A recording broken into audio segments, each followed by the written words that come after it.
Naruto V a enfin sorti sa vidéo réponse à propos de l'affaire Portmanov. Vous savez, ce streamer qui est malheureusement décédé en live, ce qui est assez dingue en réalité, hein. C'est la première fois qu'un streamer décède en live comme ça. Et donc là, dans cette vidéo qu'il a nommée La Vérité, bon, la vidéo elle est très longue, elle dure 2 heures et quelques. À mon avis, je pense qu'il va se mettre assez bien avec la monétisation YouTube. Enfin bref. Et donc là, évidemment, les critiques, tout de suite, tout le monde critique. On va voir justement, d'ailleurs, on a 2 extraits vidéo dans lesquels il termine des youtubeurs qui l'ont critiqué, qui ont parlé de l'affaire, vous allez voir. Juste avant, on va regarder parce qu'il y a un tweet qui a plus de 11 000 likes où il dit il s'est laissé pousser barre les cheveux pour faire genre ça l'a touché. Il passe 47 minutes à critiquer les personnes qui ont donné leur avis. Il passe plus de temps à défendre des faits sans importance que les vraies accusations. Et il parle de youtubeurs connus pour Clip Farm, donc pour avoir des clips qui vont faire des vues.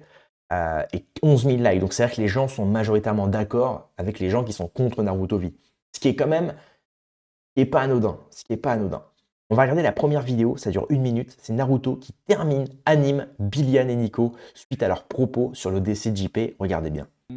Anime, le fameux streamer Anime, c'est la Tarlouse Prime, le pur produit des agences. Qu'est-ce que vous voulez que je vous dise? Il fait un live, il lance un live, et le mec il est sous émotion, il sait plus quoi dire. Ouais, c'est triste pour JP, c'était sous nos yeux. Eh oui, c'était sous tes yeux, il fallait faire quelque chose, Anime. Mais non, et qu'est-ce qu'il dit? Ces enculés, ils vont le payer, la justice va faire son travail. Bah regardez, la justice, 4 mois, je suis libre, il y a rien. Donc il y a strictement rien, et l'enculé, c'est toi. T'es un bel enculé. Voilà. Continue à faire ton contenu de merde de ton côté, pour les bobos et pour le grand public, on s'en bat les couilles. Fais, mais ne parle pas des gens. Bon, et on a aussi Nico, Nicotine et Bailan qui ont fait 2-3 phrases sur nous, 2-3 remarques. Bon, après, c'est des purs produits de Webedia, ils sont même pas libres d'eux-mêmes, ils peuvent même pas faire leur humour, ils sont pris par les couilles, les pauvres, ils me font un peu de peine d'ailleurs. Et d'ailleurs, c'est fou parce que tous les gens qui parlent de nous, il y en a aucun qui est devant nous. En termes de stats, on a toujours été devant eux et l'année 2024, on finit 4e streamer confondu et les 3 streamers qui sont devant nous, ils ont même pas parlé de nous. C'est fou, je sais pas quoi dire, peut-être que vous avez la haine que sans agent, pas tenu par les couilles, sans marque, on fasse mieux que vous. Voilà, bon après, faire des viewers et faire beaucoup de vues, c'est pas le gage de faire du travail de qualité, hein.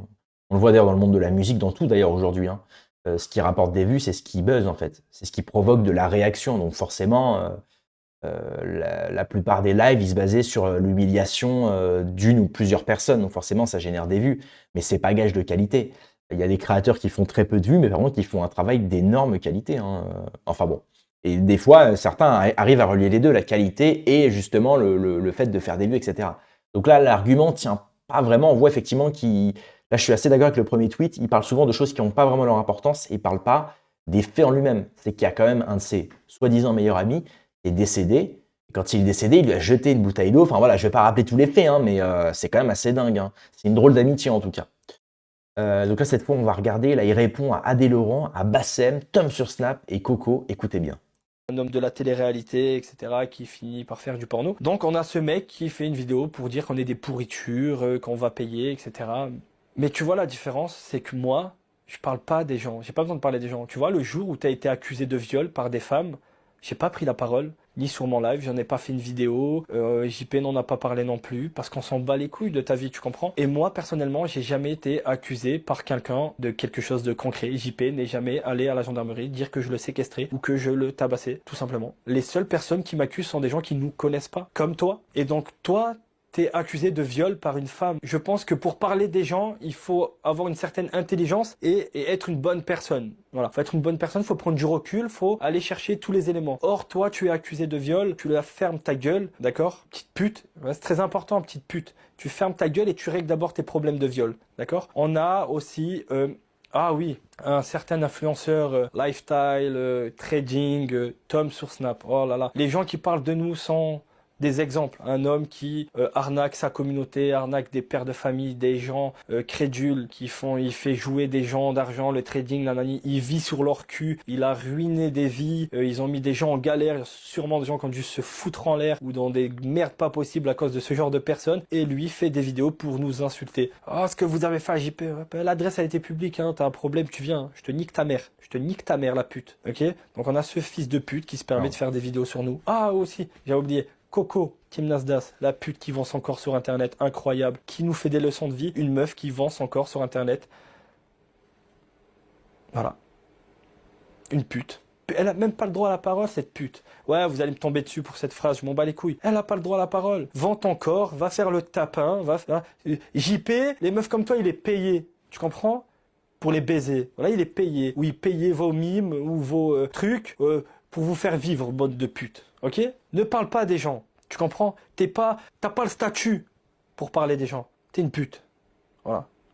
Ça reste là. Maintenant, on a qui d'autre? Bassem 6-9. Oh, l'enculé. L'enculé de Bassem 6-9. Voilà, il a 55 ans, il a 60 ans. Il est chico mort, il a une famille. Et il fait encore des lives où il attise la haine, où il parle des gens, il parle que des gens. Ses avis sont catastrophiques sur la plupart des sujets. Le mec, à chaque fois qu'il manque de respect à quelqu'un, il prend une rouste ou des gifles. Mais il persiste, hein, il persiste. Après, il porte plainte. Mais mec, ferme ta gueule. Tu sais, c'est quoi la différence entre toi et moi? C'est que toi, il y a eu des plaintes, tu as été jugé et tu as été coupable d'harcèlement sur Internet. Moi, non. Donc, ferme ta gueule. Juste ferme ta gueule. Fais ce que tu as à faire. Fais bander les gens en les divisant frères mais pas beaux-frères. Fais ton contenu de merde. Critique les gens. Fais ce que tu as à faire. Mais ferme ta gueule. Juste ferme ta gueule. Parle pas de choses que tu connais pas, de sujets, va parler de politique ou de théorie du complot, reste dans ton domaine de merde, ou va téter des seins, va boire du halib, on s'en bat les couilles.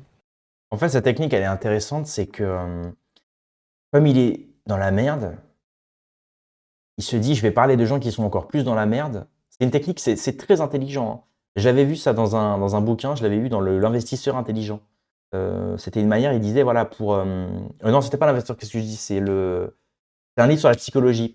C'est un livre où il disait, voilà, si vous voulez annoncer une mauvaise nouvelle, annoncez une plus grande mauvaise nouvelle pour que la mauvaise nouvelle que vous voulez annoncer paraisse plus petite. Par exemple, je sais pas, tu as eu une très mauvaise note à l'école, voilà.